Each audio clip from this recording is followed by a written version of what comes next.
नमस्कार मित्रांनो, मी बालाजी राठोड. मित्रांनो, लाडकी बहीण योजना पात्र व अपात्र स्पष्ट होणार. आता आपल्या महाराष्ट्रातील महिला व बालविकास मंत्री अदिती तटकरे ताई यांच्या ट्विटर हँडलवरती ही माहिती आलेली आहे.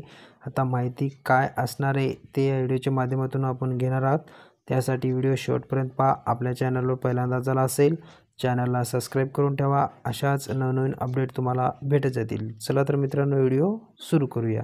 मित्रांनो, मुख्यमंत्री माझी लाडकी बहीण योजनेअंतर्गत लाभ घेत असलेल्या लाभार्थ्यांपैकी सुमारे 26 लाख लाभार्थी योजनेच्या निकषानुसार पात्र दिसून येत नसल्याबाबतची माहिती तंत्रज्ञान विभागाने प्राथमिक माहिती उपलब्ध करून दिली होती. सदर सुमारे 26 लाख लाभार्थी राज्यातील सर्व जिल्ह्यांमधील आहेत.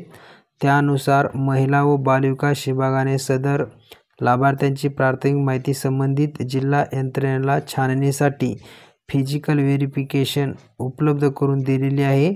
त्यानुसार ही लाभार्थी योजनेच्या निकषानुसार पात्र ठरतात किंवा नाही याबाबतची सूक्ष्म छाननी शास्त्रीय स्तरावर सुरू आहे. छाननी अंती या लाभार्थ्यांची पात्रता अपात्रता स्पष्ट होणार आहे.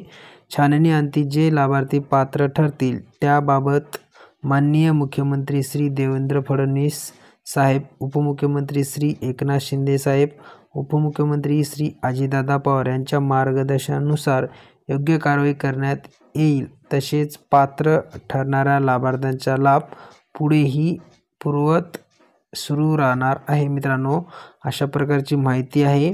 हा व्हिडिओ जास्तीत जास्त लाडक्या बहिणींना शेअर करा. भेटूया पुढच्या व्हिडिओमध्ये नवीन माहितीसह. तोपर्यंत जय हिंद, जय महाराष्ट्र.